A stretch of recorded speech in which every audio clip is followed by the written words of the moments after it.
Lord and saviour Jesus దేవుని మహాకృపను బట్టి మనము బైబిల్ గ్రంథాన్ని ఒక క్రమ పద్ధతిలో అధ్యయనం చేస్తున్నాం. ఆది కాండము, నిర్గమాకాండము, లేవి కాండం పూర్తి చేసుకున్నాము. ఇప్పుడు సంఖ్యాకాండంలో మనం ఉన్నాం. సంఖ్యాకాండంను 3 భాగాలుగా మనం విభజించుకున్నాం. మొదటి భాగము ప్రిపరేషన్ ఆఫ్ ఎక్సోడస్, అంటే ఇజ్రాయేల్ ప్రజలు సీనాయి పర్వతం నుండి యాత్రకు బయలుదేరడానికి సిద్ధపడుతూ ఉన్నటువంటి సందర్భం. సో ఇజ్రాయేల్ ప్రజలు యాత్రకు సిద్ధపడుట అనేటువంటిది మొదటి అంశము. 1వ అధ్యాయం నుంచి 10వ అధ్యాయం వరకు ఈ మాటలు మనం చూసుకుంటాం. సో వీటిని మనం ఆల్రెడీ చర్చించుకున్నాం. ఈ యొక్క భాగంలో ఇజ్రాయేల్ ప్రజలను దేవుడు మరి ఒక యాత్రలో వారు ఒక చోట ఆగినప్పుడు వారి యొక్క అమరిక ఎలాగ ఉండాలి, ఇజ్రాయేల్ ప్రజలు ఒక చోట దిగినప్పుడు మరి ప్రత్యక్ష గుడారం మధ్యలో ఉండాలని, లేవీలు దాని చుట్టుపక్కల మొదటిగా ఉండాలని, ఆ తర్వాత 12 గోత్రముల వారు 3 గోత్రముల చొప్పున ఒక్కొక్క దిక్కున ఉండాలని దేవుడు స్పష్టంగా సెలవించారు. ఆ తర్వాత ఇజ్రాయేల్ ప్రజలు కదిలేటప్పుడు వారు ప్రయాణం చేసేటప్పుడు ఎలాగ చేయాలి, ఆగిన చోట నుంచి మరలా వెళ్ళాలంటే బాకా ఊదమని దేవుడు చెప్పాడు. మరి బాకాలో కూడా రకరకాల శబ్దాలు ఉన్నాయి. సో ఆర్భాటంగా ఊదినట్లయితే మరి సమాజంలోకి ఏదో యుద్ధము పొంచి ఉన్నదని, మరి యుద్ధంలోకి సిద్ధపడాలని, మరి ఒక్కసారి ఊదినట్లయితే ప్రధానులు కావాలని, 2 సార్లు ఊదినట్లయితే మరి ఇజ్రాయేల్ సమాజం అంతా ప్రత్యక్ష గుడారం దగ్గరికి రావాలని. సో రకరకాలుగా మనం చూసుకున్నాం. కడవరి బూర ధ్వని గురించి కూడా మనం చూసుకున్నాం. ఆ తర్వాత లేవీలు దేవుడు ఏర్పరచుకున్నాడు. లేవీ సమాజాన్ని మొత్తాన్ని, జాతిని మొత్తాన్ని, గోత్రాన్ని మొత్తాన్ని దేవుడు పరిశుద్ధపరిచి అభిషేకించి ఆ ప్రత్యక్ష గుడారం యొక్క ఆ వస్తువులను ఒక చోట నుంచి ఇంకొక చోటకు మోసుకెళ్ళేటప్పుడు ఎవరు ఏ వస్తువులు మోసుకెళ్ళాలి, తర్వాత ప్రత్యక్ష గుడారం ఒక చోట నిర్మించినప్పుడు దాన్ని ఎలాగో వారు ఏ విధంగా ప్రత్యక్ష గుడారం సేవను చేయాలి అనేది దేవుడు స్పష్టంగా వారందరూ కూడా తెలియజేసి ఉన్నాడు. ఎవరు ఏ పని చేయాలి, ఏ యొక్క మందిరంలో ఏ ప్రాంతాలను క్లీన్ చేయాలి, శుభ్రంగా ఉంచాలి అనేటువంటి విషయాలను గురించి దేవుడు సెలవించున్నాడు. ఆ తర్వాత వారు యాత్ర ప్రారంభించి మరి వారు అరణ్యంలో బయలుదేరి ఉన్నారు. సో ఈ అరణ్యంలో వారి యొక్క ఫెయిల్యూర్స్ మనం చూస్తాం. ఇజ్రాయేల్ ప్రజలు అవిశ్వాసమును బట్టి, తిరుగుబాటును బట్టి, సనుక్కోవటాన్ని బట్టి దేవునికి, మోషేకు, అహరోనులకు వ్యతిరేకంగా తిరగబడతారు. సో ఆ తిరగబడి వారు ఓడిపోయిన సందర్భాలు కొన్ని ఉన్నాయి. ఆ సందర్భాలే failures in Exodus chapter 11 to verse 21. So 3వ భాగము ప్రిపరేషన్ టు కానాన్లోని ప్రవేశించడానికి సిద్ధపడతాం. సో ఇంక 3 భాగాలను మనం సంఖ్యాకాండంలో చూస్తాము. ఇప్పుడు మనము ఫెయిల్యూర్స్ ఇన్ ఎక్సడస్, యాత్రలో ఇజ్రాయేల్ ప్రజల యొక్క ఓటములు అనేటువంటి అంశాన్ని మనం చూసుకుంటున్నాం. సో ఇందులో ఇప్పటి వరకు మనం ఏమేమి చూసాము? 11వ అధ్యాయం నుంచి మనం చూసినట్లయితే మొట్టమొదటిగా ఇజ్రాయేల్ ప్రజలు ఓటమి ఏంటి?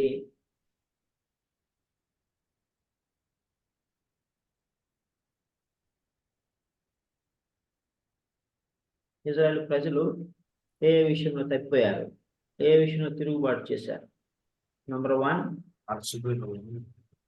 వెరీ గుడ్, మొదటి వచనంలోనే ఉంటుంది. వారు అలసిపోయి, మేము మరి బాగా అలసిపోయి ఉన్నాము, ఈ మోషే మమ్మల్ని ఈ విధంగా నడిపిస్తూ ఉన్నాడు, మా పిల్లలు మేము ఆయాస పడిపోయాము, మేము నడవలేము ఇక మీద అని సనుక్కున్నాను. So that was the first failure. అంటే అంతకుముందు సీనాయి పర్వతం వరకు చాలా ఫెయిల్యూర్స్ వారిలో ఉన్నాయి. అవి కాకుండా తిండి విషయంలో వాళ్ళు ఇబ్బంది పడ్డారు. Very good. సో రెండవది తిండి విషయంలో. మొదటిది ఆయాసపడిపోయాము, మేము నడవలేకపోతున్నాము, ఈ పిల్లల్ని వేసుకొని మేము యాత్రలో నడవలేకపోతున్నాం అని అన్నప్పుడు దేవుని కోపము రగులుకొని మంట అగ్ని వచ్చింది. అగ్ని వచ్చి చాలా మందిని దహించి వేసింది. దానికి తవేరా అనే పేరు పెట్టారు. రెండవది తిండి గురించి. ఐగుప్తులో మాకు చేపలు, దోసకాయలు, ఉల్లిగడ్డలు అన్నీ సమృద్ధిగా దొరికినాయి.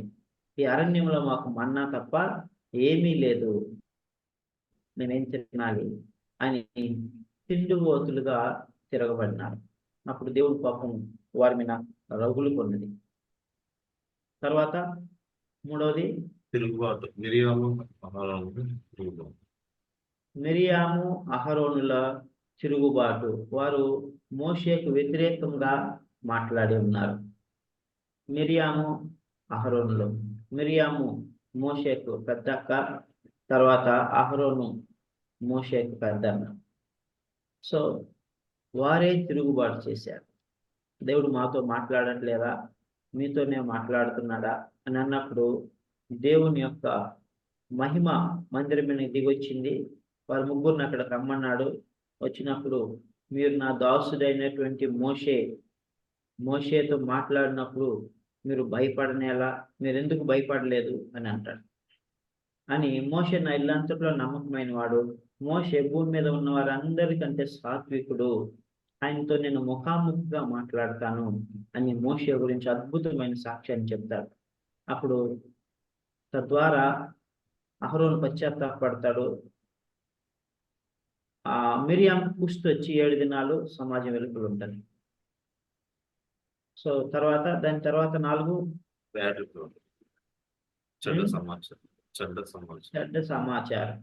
చెడ్డ సమాచారం అంటే వేగులు వారుగా వెళ్తారు. 12 గోత్రం నుంచి ఒక్కొక్క ప్రధానుడిని మోషే పంపిస్తారు. వాస్తవానికి వేగులు వారుగా ఆ యొక్క దేశాన్ని వేగు చూసి రావడానికి దేవునికి ఇష్టం లేదు, అది దేవుని చిత్తం కాదు. ఇజ్రాయేల్ ప్రజలే వారికి వారి ఆలోచించుకుంటారు. మనము యుద్ధానికి వెళ్తున్నాం కదా, మరి వారి బలాబలాలు తెలుసుకోకుండా ఎట్లా వారి యుద్ధం చేస్తాం, మన సిద్ధపాటు ఎలా ఉండాలి అని అది వారి సొంత ఆలోచనని బట్టి వారు ఆలోచించుకుంటుండగా దేవుడు మోషేకి చెప్పాడు. ఓకే మోషే 12 మంది ప్రధానులు పంపించుకుంటాడు. పంపించినప్పుడు 10 మంది బ్యాటిల్ రిపోర్ట్ తీసుకొస్తారు.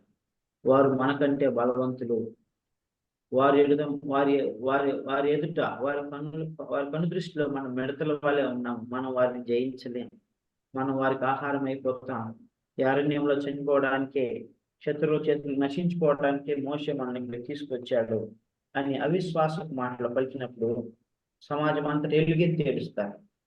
అప్పుడు కాలేబు, యోషువ వాళ్ళు ఏం చేస్తారు, బట్టలు చించుకొని అయ్యలారా ప్రియులారా, ఇంతవరకు నడిపించిన దేవుడు సమర్థుడు, తప్పకుండా మనను నడిపిస్తాడు, ఆయన మన పక్షం నుండి మనకి జయాన్ని ఇస్తాడు, ఇప్పుడు వాళ్ళకి ఎన్నో జయాలు ఇచ్చాడు, అధైర్యపడవద్దు అని అన్నప్పుడు రాళ్ళకు ఆయన కొట్టాలని చూశారు. అప్పుడు మోషే అహరోను సాష్టాంగం పడి దేవుడికి మొర పెడతారు.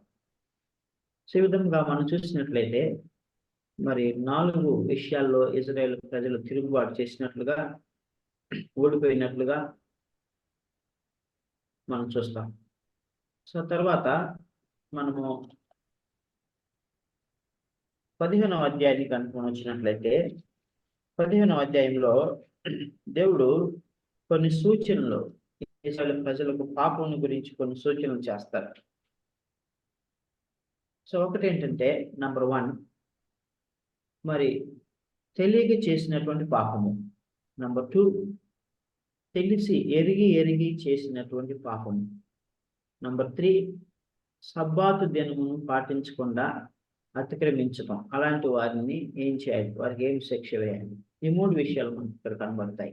సో ఈ యొక్క అధ్యాయంలో మనం ఎక్కువగా ధ్యానించము. సో ఇవన్నీ స్ట్రైట్ ఫార్వర్డ్గా మనకు అర్థమయ్యాయి.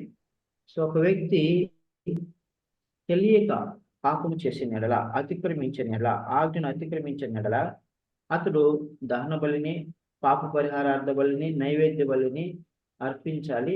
అర్పించేటువంటి క్రమాన్ని దేవుడు అక్కడ తెలియచేశాడు. సో మరి ఎవరైనా సరే, ఇజ్రాయేలీలైనా సరే, ఇజ్రాయేలీలలో మరి అన్ని జనులు వారి మధ్యకు వచ్చి ఉన్నటువంటి వారు ఎవరైనా సరే, పరదేశి అయినా సరే, వారికి అందరికి ఒకటే కట్టడ. సో మీరు బలులు అర్పించండి, మీ పాపములను పరిహరించబడతాయి, తర్వాత మీరు పాపం చేయొద్దు అని చెప్తారు. సో రెండవది చాలా చాలా important my dear brothers and sisters. Committing sin deliberately అంటే తెలిసి ఉద్దేశపూర్వకంగా పాపము చేయటం అనేటువంటిది చాలా భయంకరం. దాని గురించి దేవుడు మరి ఇక్కడ సెలవిస్తా ఉన్నాడు. ఏమని సెలవిస్తా ఉన్నాడంటే చూడండి, 15వ అధ్యాయము 30-31 వచనాలు. సంఖ్యాకాండము 15వ అధ్యాయము 30-31 వచనాలు. అయితే దేశమందు పుట్టిన వాడే కాని పరదేశీయే కాని ఎవడైనను సాహసించి పాపం చేసిన ఎడల వాడు యెహోవాను తృణీకరించవాడున అగును. కనుక అట్టివాడు నిశ్చయముగా జనంలో నుండకుండా కొట్టివేయబడును. వాడు యెహోవా మాటను అలక్ష్యము చేసి ఆయన ఆజ్ఞను మీరినందున నిశ్చయముగా కొట్టివేయబడును. వాని దోష శిక్షకు వాడే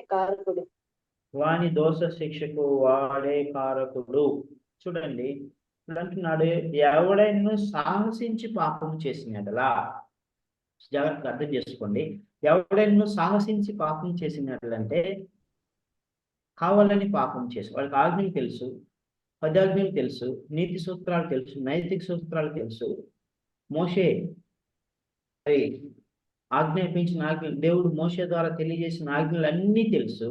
ఇవన్నీ తెలిసినా కూడా సాహసించి వాటిని అన్నిటినీ కాదని, ఒక పక్క నుంచి దేవుని యొక్క ఆత్మ మనల్ని అది తప్పు, అది పాపము, అది అన్యాయము, అది దేవుని యొక్క ఆజ్ఞకు వ్యతిరేకమని మనం గర్దిస్తున్నా కూడా మనం ఏమంటున్నాడు ఇక్కడ, దాన్ని లక్ష్య పెట్టక అలక్ష్యము చేసి సాహసించి పాపము చేసిన ఎడలా ఏమైనటువంటి దేవుని పెట్టారా, అట్టివాడు మరణమునకు పాత్రుడు, అట్టివాడు కొట్టివేయబడు, నిశ్చయముగా జనములో నుండి కొట్టివేయబడు, సమాజంలో నుండి కొట్టివేయబడి. సో ఇక్కడ దేవుడు మనకు జ్ఞాపకం చేసేదంటే ఏంటంటే, దేవుడు పాపమును సహించడు, పాపమును సమూలంగా నిర్మూలించే దేవుడు. So that's what God is telling here. ఆ యొక్క పాపమును ఇజ్రాయేల్ సమాజంలో నుండి నిర్మూలిస్తూ ఉన్నాడు. పాపమును సహించడు. ప్రత్యక్ష గుడారం పరిశుద్ధమైనది కనుక ప్రత్యక్ష గుడారంలో మరి దేవుని ఎదుటికి వచ్చేటువంటి ఆరాధికులందరూ కూడా పరిశుద్ధంగా ఉన్నాడు. So willful sin is very very dangerous. ఎరిగి చేసేటువంటి పాపము, సాహసించి చేసేటువంటి పాపము, అనుభవ జ్ఞానం ఉండి కూడా చేసేటువంటి పాపము, బుద్ధిపూర్వకంగా చేసేటువంటి పాపము చాలా భయంకరం. దానికి శిక్ష ఉంటుంది. చూడండి, హెబ్రీయులకు రాసినటువంటి పత్రిక 10వ అధ్యాయము 26-29 వచ్చిన వరకు చదువుకున్నాం. హెబ్రీయులకు రాసినటువంటి పత్రిక 10వ అధ్యాయము 26-29 వచ్చిన వరకు కొన్ని మాటలను అక్కడ మనం బుద్ధిపూర్వకంగా చేసేటువంటి పాపం గురించి చూస్తుంటాం. హెబ్రీస్ చాప్టర్ 10 verse 26-29 చదవండి. మనము సత్యమును గూర్చి అనుభవ జ్ఞానం పొందిన తరువాత బుద్ధిపూర్వకంగా పాపం చేసిన ఎడల పాపములకు బలి ఇకను ఉండదు, కానీ న్యాయపు తీర్పునకు భయముతో ఎదురు చూచుటయు విరోధులను దహింపబోవు తీక్షణమైన అగ్నియు ఇకను ఉండును. ఎవడైనను మోషే ధర్మశాస్త్రము నిరాకరించిన ఎడల 2-3 సాక్షుల మాట మీద కనికరింపకుండా వాని చంపించుదురు. ఇట్లుండగా దేవుని కుమారుని పాదములతో త్రొక్కి తాను పరిశుద్ధపరచబడుటకు సాధనమైన నిబంధన రక్తమును అపవిత్రమైనదిగా ఎంచి కృపకు మూలముకు ఆత్మను తిరస్కరించిన వాడు ఎంత ఎక్కువైన దండనకు పాత్రుడుగా ఎంచబడినని మీకు తోచును. రైట్. సో ఇక్కడ బుద్ధిపూర్వకంగా పాపము చేయుట అనేటువంటి అంశం గురించి దేవుడు సెలవిస్తా ఉన్నాడు. ఎవరు బుద్ధిపూర్వకంగా పాపం చేస్తారు? సత్యమును గురించి అనుభవ జ్ఞానం పొందిన వారు. సత్యము గురించి తెలుసు, అనుభవ జ్ఞానం పొందారు. సో ఆ తర్వాత వారు ఏం చేస్తున్నారు? బుద్ధిపూర్వకంగా పాపం చేస్తున్నారు. అంటే నోయింగ్లీ, విల్ఫుల్లీ.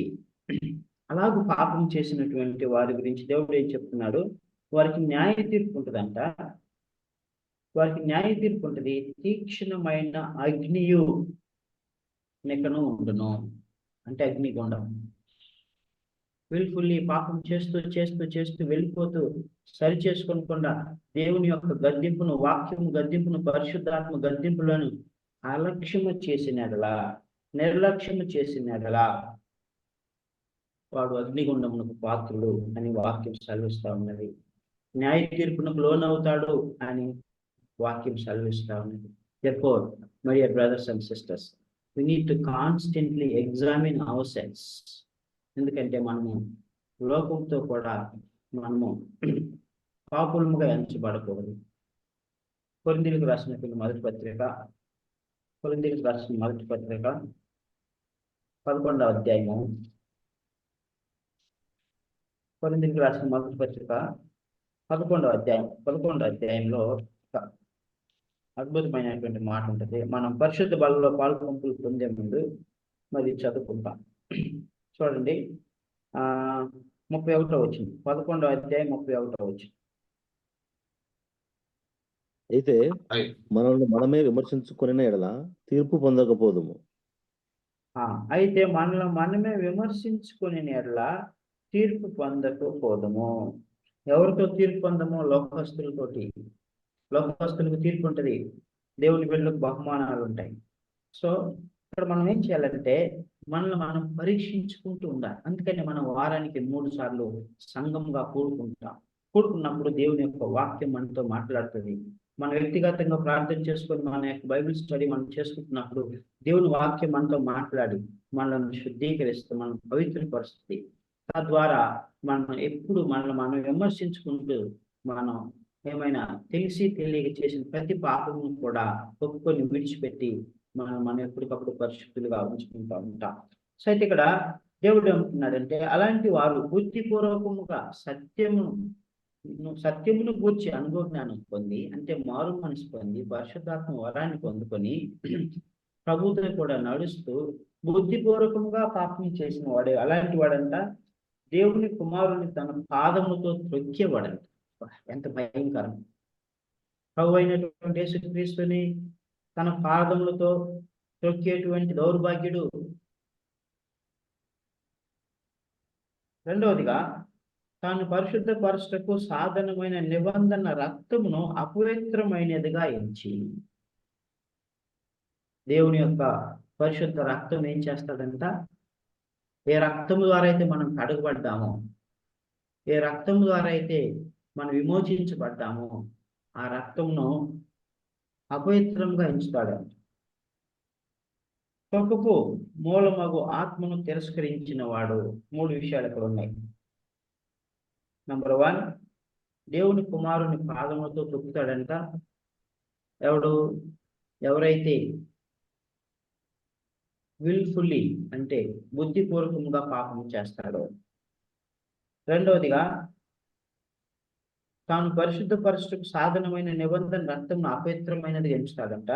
మూడవదిగా, కృపకు మూలమగు ఆత్మను తిరస్కరించిన వాడు. దేవుని కృప ద్వారా మనం రక్షించబడ్డాం.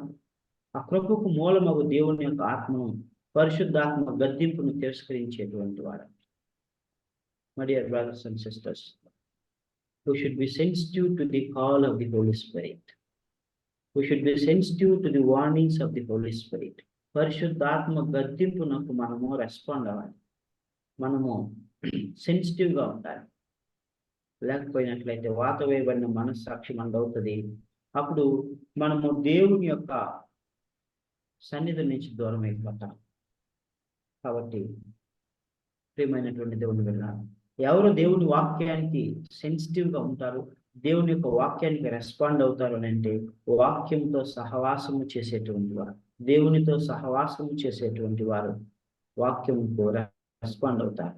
వాక్యము పరిశుద్ధాత్మ ద్వారా మనల్ని హెచ్చరించినప్పుడు, మనం గద్దించినప్పుడు మనం సరిచేసుకుంటాం. మనలో భయం వస్తుంది. అలా రావట్లేదు అని అంటే, పరిశుద్ధాత్మ గద్దింపులు మనకు లేవు అని అంటే, మనము ప్రభు అయినటువంటి యేసుక్రీస్తు మన పాదము కింద తొక్కి వేస్తున్నట్లు, పరిశుద్ధ నిబంధన రక్తమును అపవిత్రంగా ఎంచుతున్నట్లు, స్వచ్ఛముగా ఎంచుతున్నట్లు, పరిశుద్ధాత్మను మనం తిరస్కరిస్తున్నట్లు. This is very, very dangerous, my dear brothers and sisters. Should always respond to the call of the Holy Spirit. పరిశుద్ధాత్మ పిలుపుకు, పరిశుద్ధాత్మ గద్దింపునకు మనం లోబడి మనం సరి చేసుకుంటూ ముందుకు వెళ్ళాలి. Then you will be a blessed person. So మూడవ అంశము ఈ యొక్క అధ్యాయంలో మనం చూసినట్లయితే విశ్రాంతి దినమును పాటించకుండా అతిక్రమించినటువంటి వానికి శిక్ష. చూడండి 15వ అధ్యాయం 32 నుంచి 36 వచనం వరకు చదువుకుందాం. 15వ అధ్యాయము సంఖ్యాకాండం 15వ అధ్యాయము 32 నుంచి 36 వచనం.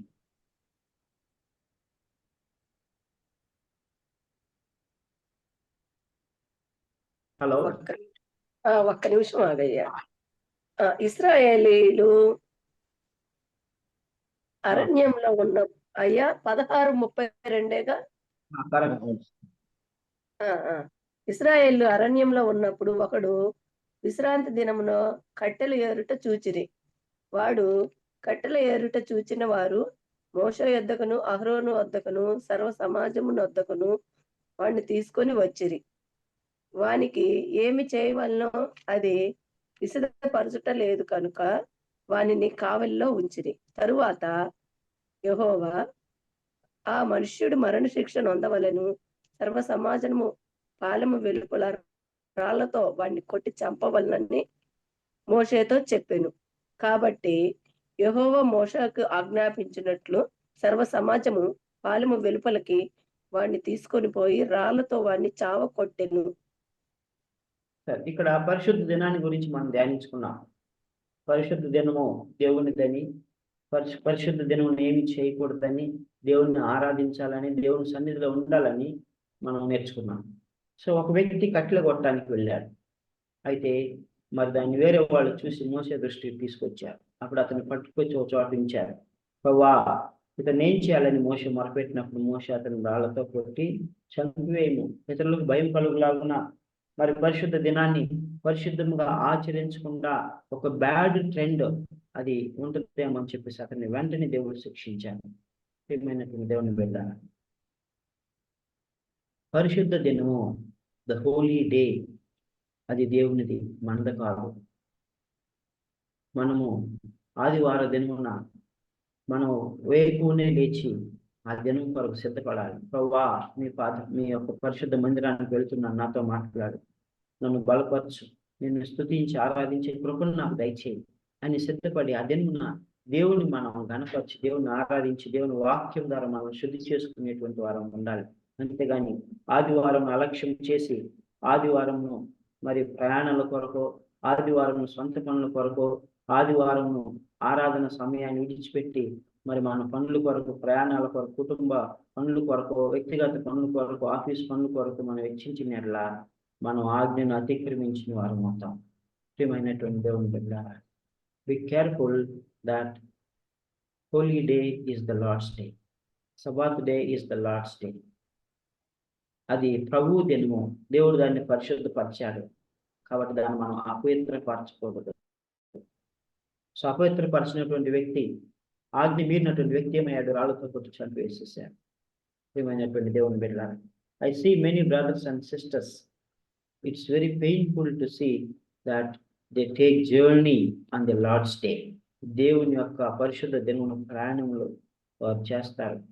వారు సొంత పనులు చక్కబెట్టుకుంటారు, ఆరాధనను మర్చిపోతారు, దేవుని స్తుతించి ఆరాధించి గణపరిచేటువంటి విషయాన్ని అలక్ష్యం చేస్తారు, సెకండ్ ప్రయారిటీగా పెడతారు. My dear brothers and sisters, the Lord is telling, Sunday is my day, holy day is my day, so you should spend time with God. Then after the worship, if you have some important work, మీకు ఏమైనా ముఖ్యమైనటువంటి పనులు అలా వాటిని చేసుకోవచ్చు. But try to avoid the worship time, especially in journeys and also in other matters. If you are taking a journey or if you are taking up any work, that means Christ is not top priority for you. Something else is top priority.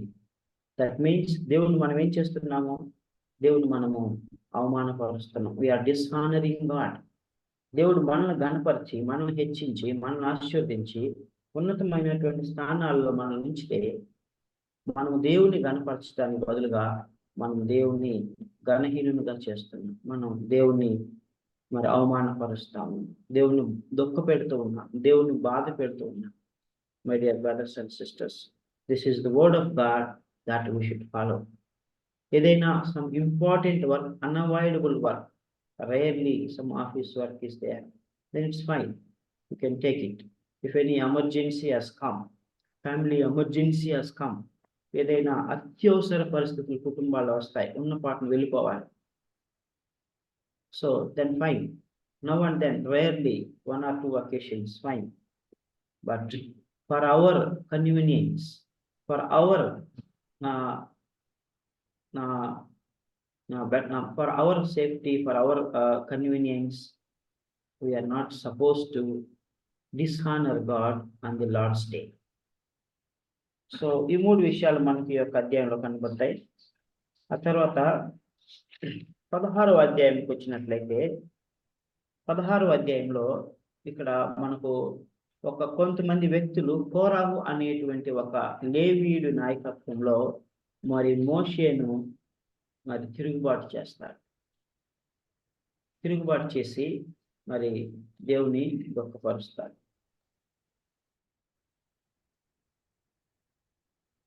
దేవుని దుఃఖపరుస్తారు. So చూడండి, 16వ అధ్యాయము 1 నుంచి 3 వచనాలు చదువుకున్నాం.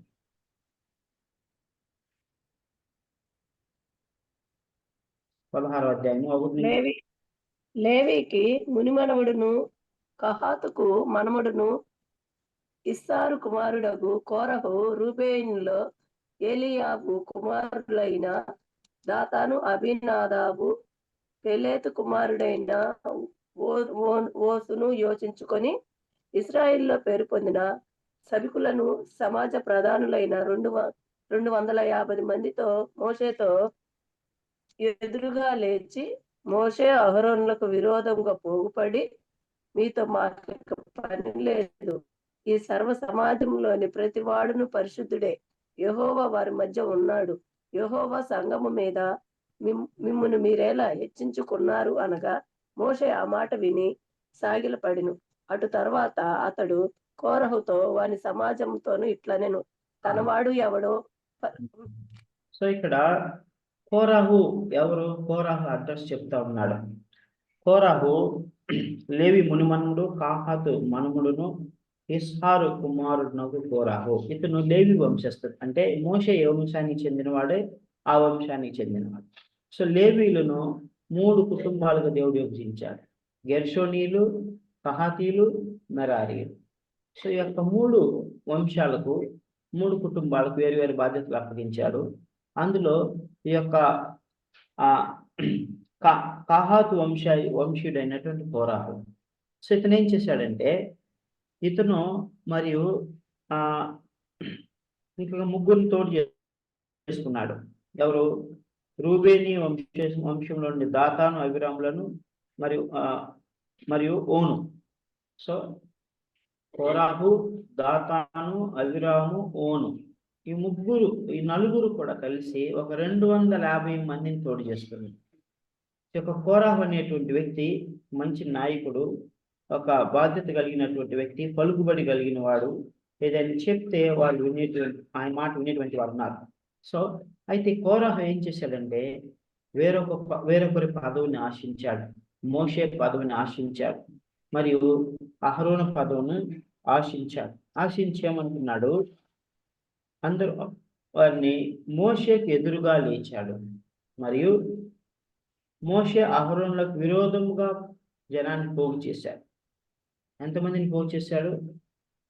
తన 3 మిత్రులను మరియు 250 మందిని పోగు చేసి మరేమంటున్నాడు, మీతో మాకు పని లేదు, సర్వ సమాజంలో ప్రతివాడు పరిశుద్ధుడే, యెహోవా వారి మధ్య ఉన్నాడు, సంఘము మీద మిమ్మల్ని మీరాలు హెచ్చించుకుంటున్నారు అని ప్రశ్నిస్తూ ఉన్నాడు. ప్రియమైనటువంటి దేవుని బిడ్డ, గమనించండి, మోషేని దేవుడు ఎన్నుకున్నట్లుగా కొన్ని రుజువులను చూపించారు. కర్ర కింద వేగానే పాము అయింది, మళ్ళీ దాని తోక పట్టుకున్నది కర్ర అయిపోయింది. సో అట్లా 2-3 సూచక్రియలు ఐగుప్తులో ఇజ్రాయేలీయుల ఎదుట మోషే చేశారు. ఆ తర్వాత ఫరో ఎదుట ఎన్నో అద్భుత కార్యాలు చేశారు.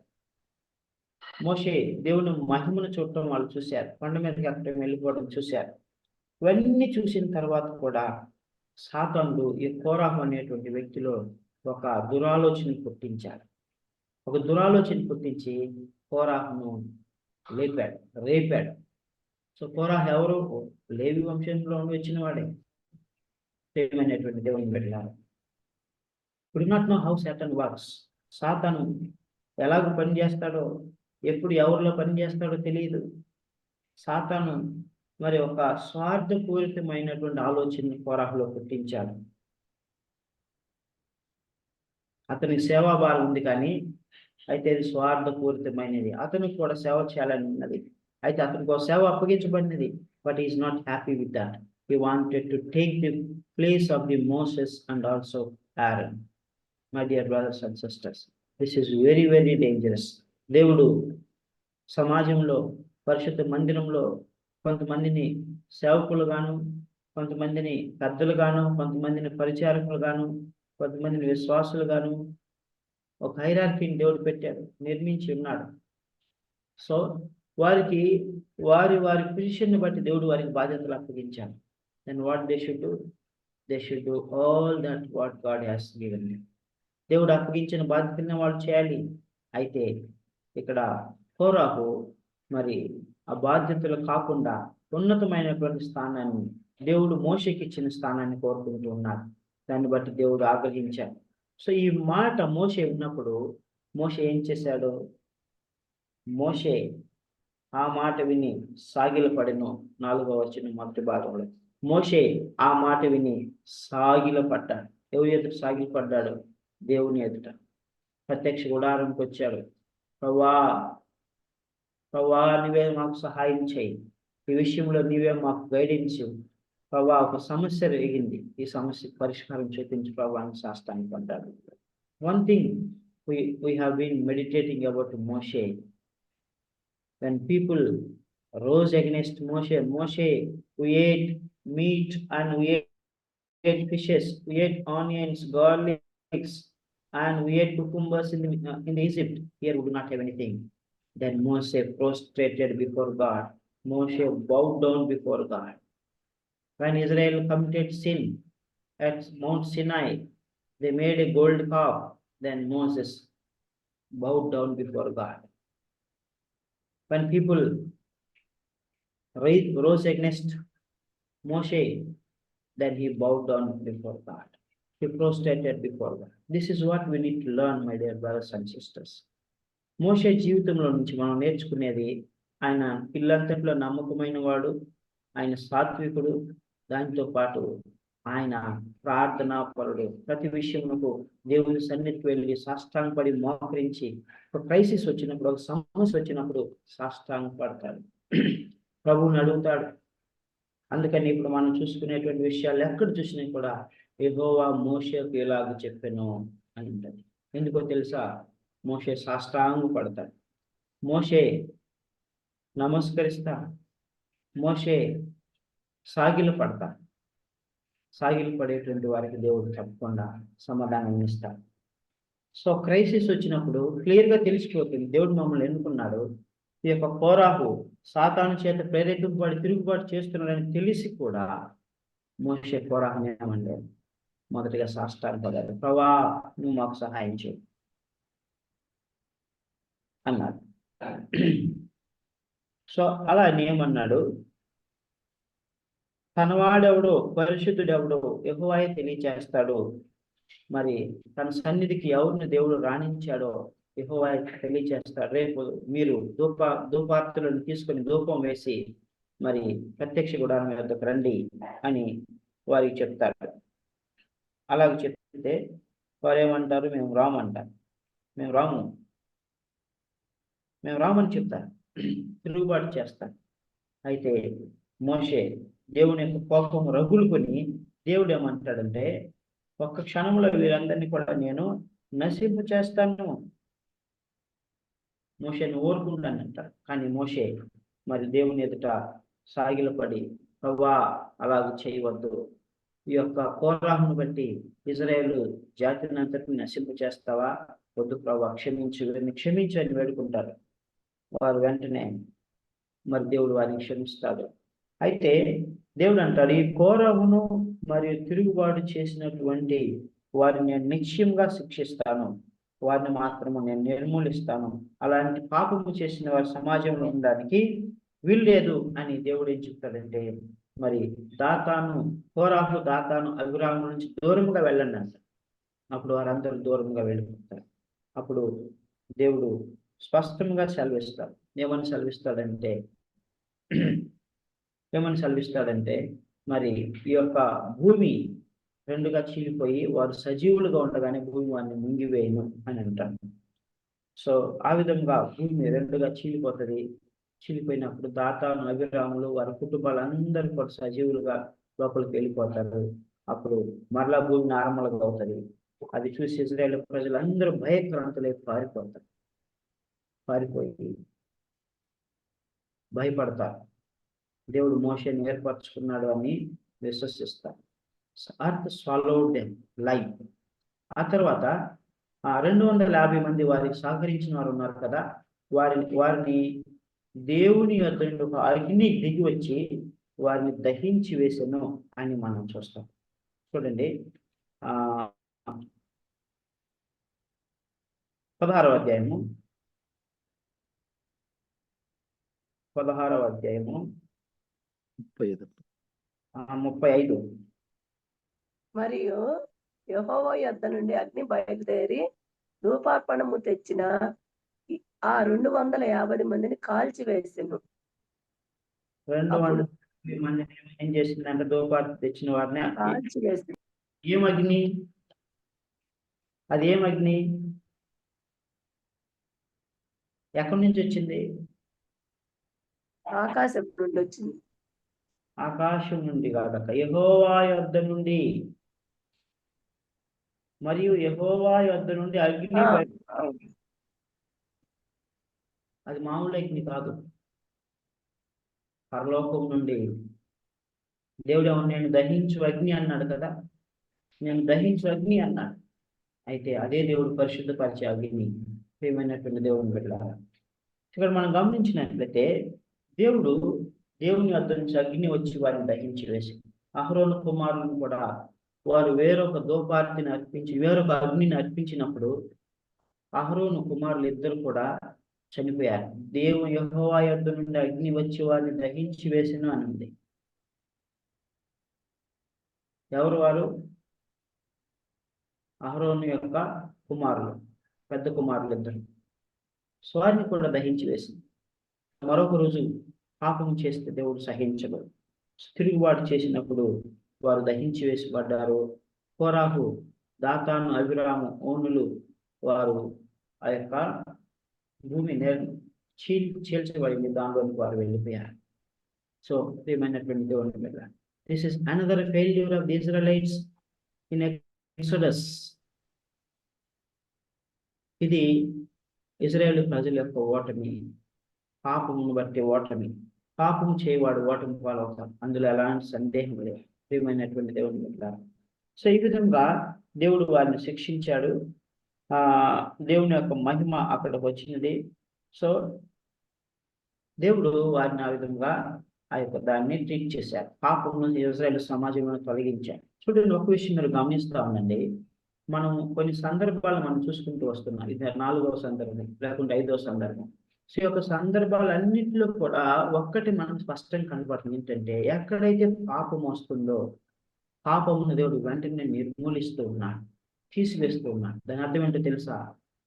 మన జీవితాల్లో మన జీవితంలో మనలో తెలిసి తెలియక వచ్చిన ఏ పాపంనైనా కూడా వెంటనే మనం నిర్మూలించాలి, వెంటనే దాన్ని తొలగించాలి, సర్జరీ చేసి తీసిపడేయాలి.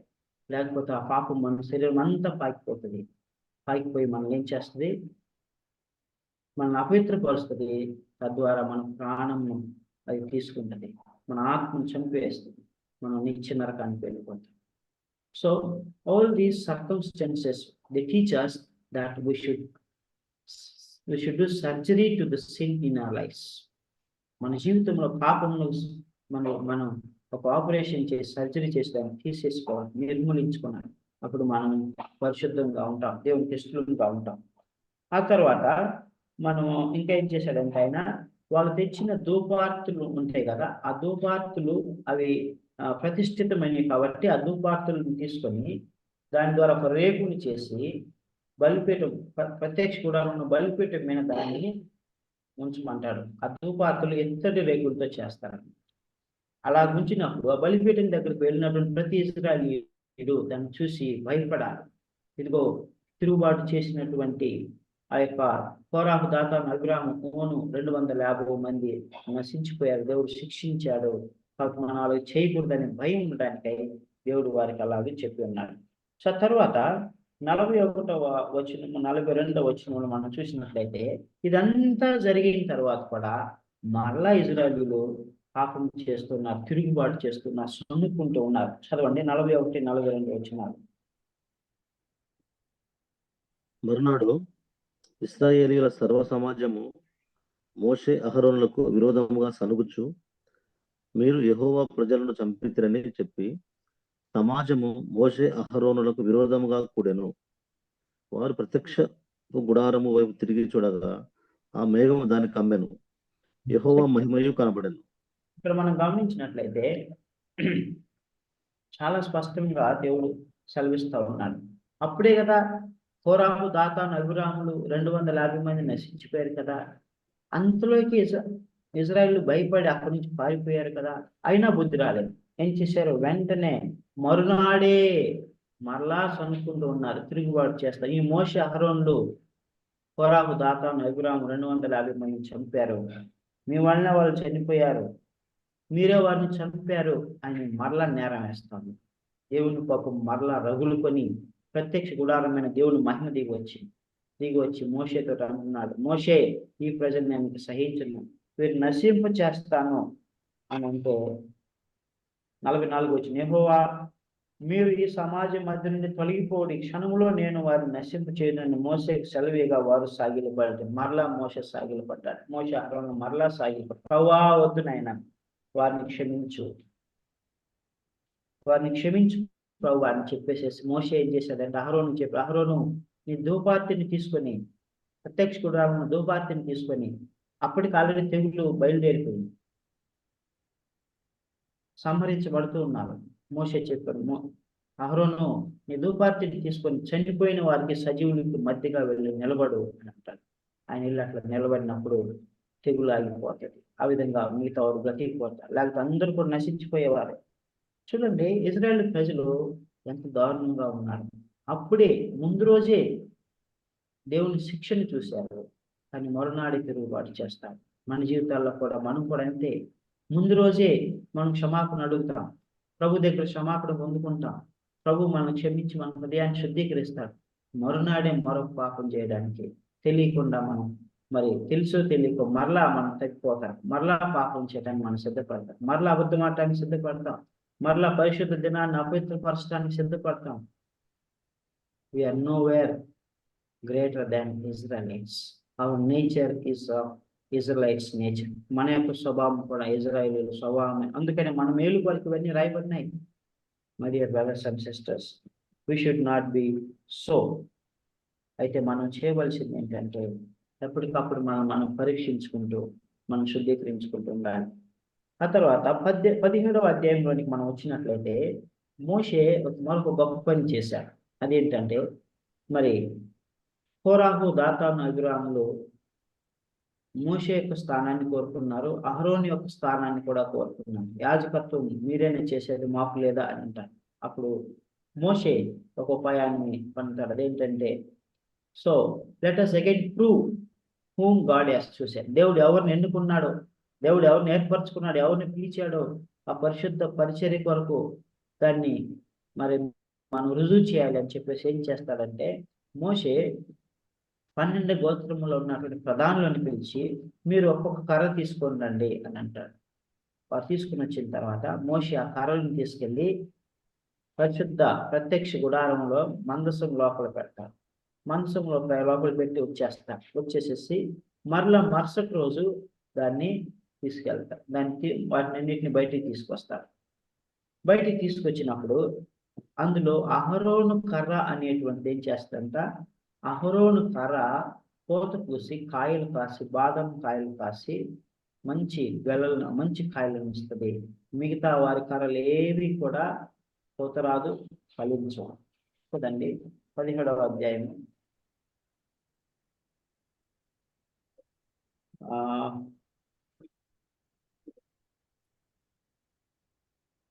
17వ అధ్యాయంలో మనం చూసినట్లయితే 7-8 వచ్చినారు. 8వ వచ్చింది 17వ అధ్యాయం 8వ వచ్చింది చదవండి. మోషే వారి కర్రలను సాక్ష్య గుడారంలో యెహోవా సన్నిధిని ఉంచెను. మర్నాడు మోషే సాక్ష్య గుడారం నుండి వెళ్ళి చూడగా లేవి కుటుంబముదైన అహరోను కర్ర చిగురించి ఉండెను. అది చిగురించి పువ్వులు పూసి బాదాము పండ్లు గలదయ్యాను.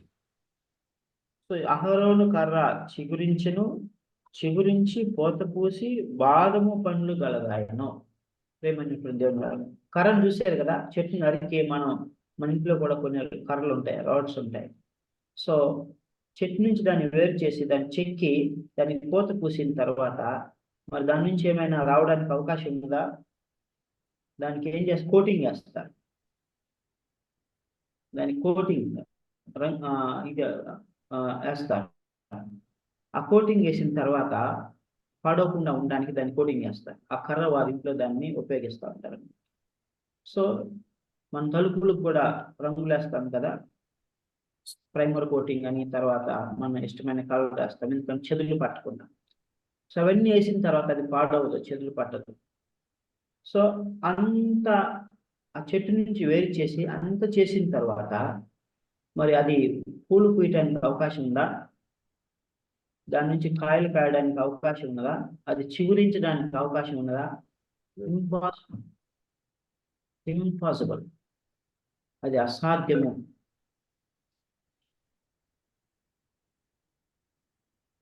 అది అసాధ్యము my dear brothers and sisters.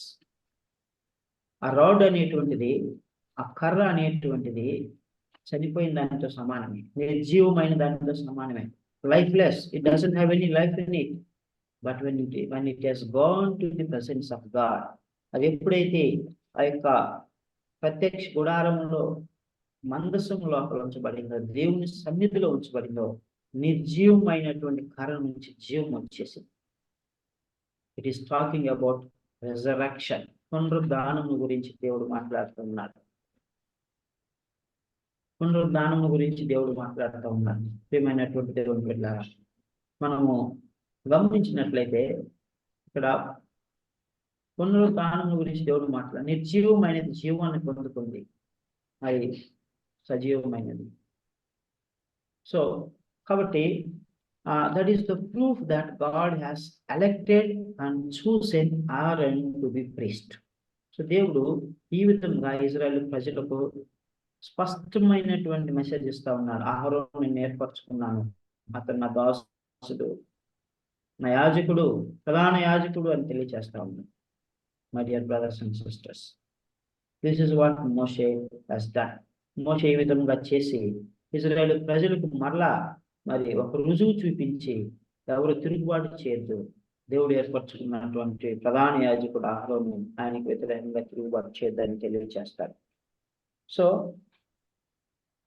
అది ఎల్లప్పుడూ గుర్తుగా ఉండడానికై దేవుడు ఏం చేస్తాడంటే మోషే చెప్తాడు, మోషే ఆ చిగురించిన కర్రను ఆ యొక్క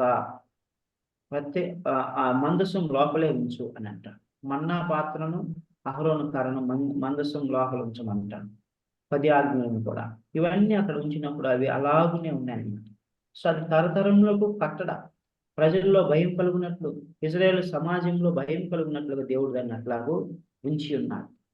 ప్రియమైనటువంటి దేవుని బిడ్డలారా, తిరుగుబాటు అనేటువంటిది చాలా ప్రమాదకరం. వేరొకరు పదవిని ఆశించడం అనేది చాలా ప్రమాదకరం. అది శిక్షకు దారితీయింది. ఆ తర్వాత ఈ అహరోను కర్ర అనేటువంటిది సొలొమోను రాజు ముందు వరకు కూడా ఉన్నది. అయితే ఎప్పుడైతే శత్రువులు వచ్చి ఆ పరిశుద్ధ మందిరాన్ని ఇది చేశారో, ఆక్రమించుకున్నారో, దాని మీద దాడి చేశారో, అప్పుడు ఆ కర్ర ఆ శత్రువుల చేతికి వెళ్ళిపోయింది. అది అక్కడి నుంచి మిస్ అయిపోయింది, కనబడదు. సో అల్టిమేట్గా మరి ఈ యొక్క 3 అధ్యాయాల్లో మనం నేర్చుకునేటువంటి సత్యం ఏంటంటే, నెంబర్ 1, మనము సత్యం ఎరిగిన తర్వాత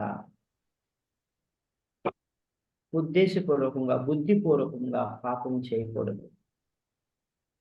ఒకవేళ మన మనస్సాక్షి ఏదైనా అయిపోయి మనం కల్ముషమై పాపం చేసే వెంటనే దేవుని దగ్గర పశ్చాత్తాపడి సరి చేసుకుంది. నెంబర్ 2, దాతాను, అవిరాము, కోరాహుల వలె వేరొకరి పదవిని మనం ఆశించకూడదు. మన బాధ్యత ఏంటో మనకు దేవుడు ఏం ఇచ్చాడు. కోరాహు కూడా ఒక బాధ్యత ఇచ్చాడు.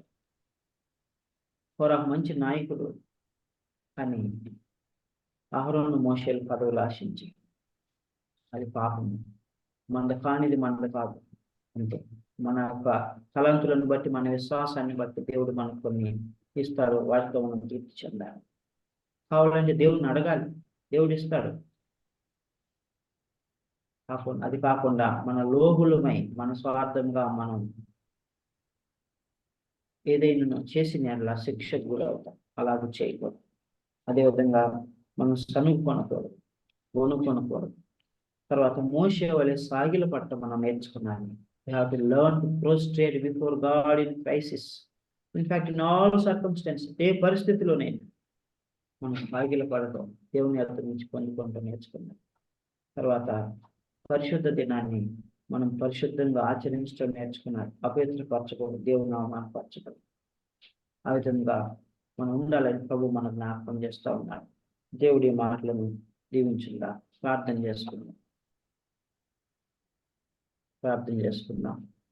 Brother Ramchandra will pray and close.